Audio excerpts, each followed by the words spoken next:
Allah Subhanahu wa Ta'ala mengutus kita ke dunia ini dengan usia yang sangat pendek.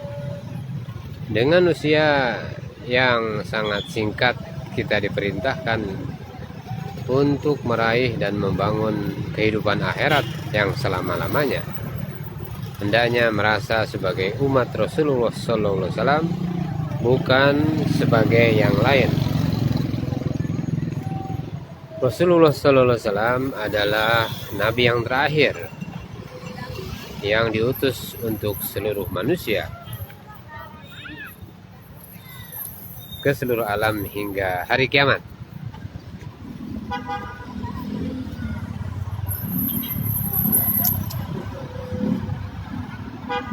Para nabi terdahulu hanya dikirim untuk kaumnya atau negerinya saja. Nabi Isa alaihissalam diutus kepada Bani Israel. Jika ada orang yang kufur selain kaumnya, bukan menjadi tanggung jawabnya. Setelah Nabi Sallallahu Alaihi Wasallam wafat, tidak ada lagi Nabi yang diutus. Tetapi risalah kenabian harus sampai ke seluruh alam hingga hari kiamat.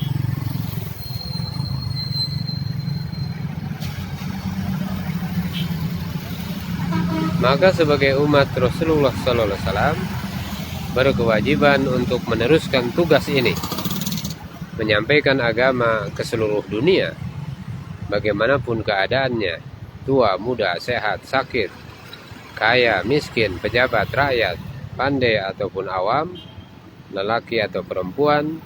Sebagai umat Nabi Shallallahu Alaihi Wasallam bertanggung jawab atas hal ini. Maka kita harus senantiasa beristighfar, memohon ampunan kepada Allah Subhanahu wa Ta'ala, karena diri kita yang pertama kali telah melupakan tugas dakwah ini, karena diri kita yang pertama kali telah melalaikan tanggung jawab daripada dakwah ini. Hari ini umat menganggap petani, pedagang, pejabat, pengusaha, kuli sebagai pekerjaannya, padahal kerja yang sebetulnya dari umat ini adalah kerja Nabi Sallallahu Alaihi Wasallam yang sesungguhnya, yaitu kerja dakwah. Oleh karena itu, maka senantiasalah bersedih melihat keadaan orang-orang yang tidak beriman kepada Allah Subhanahu wa Ta'ala. Tidak beriman kepada Allah Subhanahu wa Ta'ala dan tidak beriman kepada Rasulnya. Sebab setelah mati akan merasakan azab di kubur dan dimasukkan ke dalam neraka selama-lamanya.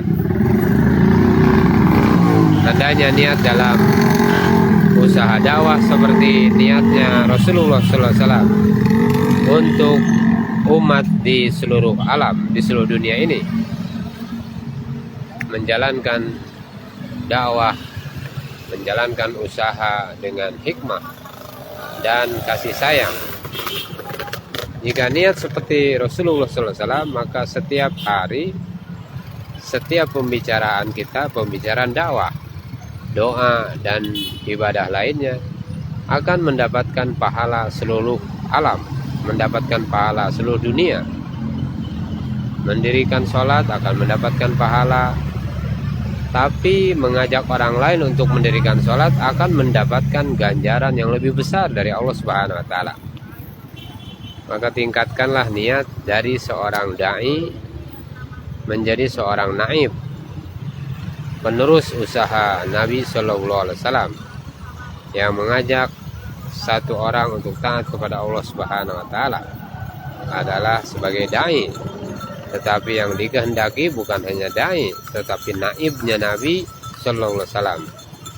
Kita dakwah adalah penerus dakwahnya Nabi, jaulahnya Nabi, silaturahminya Nabi, taklimnya Nabi, musyawarahnya Nabi, sholatnya Nabi Sallallahu Alaihi Wasallam, dan lainnya.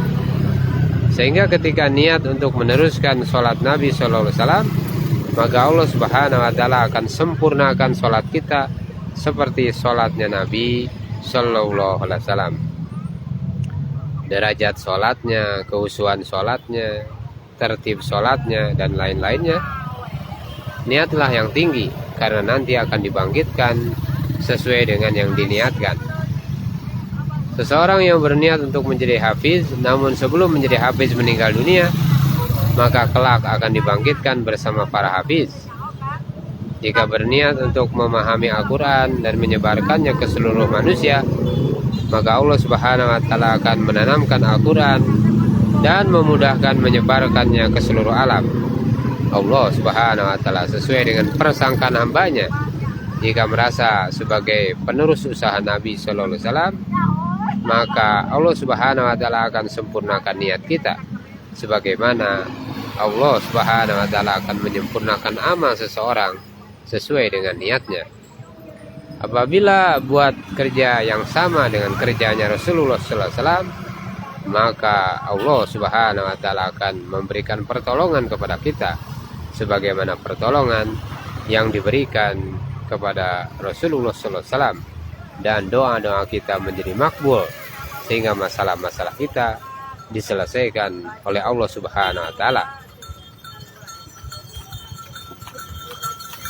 Saudara-saudara sekalian, jangan merasa aman dengan iman kalian, walaupun telah berkali-kali meluangkan waktu keluar di jalan Allah Subhanahu wa Ta'ala 4 bulan dan telah bersafar ke berbagai negara sebelum kalian berjumpa dengan Allah Subhanahu wa Ta'ala. Iblis laknatullah pun telah berjumpa dengan Allah Subhanahu wa Ta'ala, tetapi dia tidak beriman. Maka orang-orang yang menentang di dalam usaha dakwah, sesungguhnya dia bukan menentang kita, tetapi menentang kepada kerja dakwah. Allah Subhanahu wa Ta'ala yang memberikan keputusan kepada mereka, apakah diberi hidayah atau akan dihancurkan sendiri oleh Allah Subhanahu wa Ta'ala. Maka jangan takut kepada siapapun dan kepada apapun, maka hendaknya takut dan berharap hanya kepada Allah Subhanahu wa Ta'ala.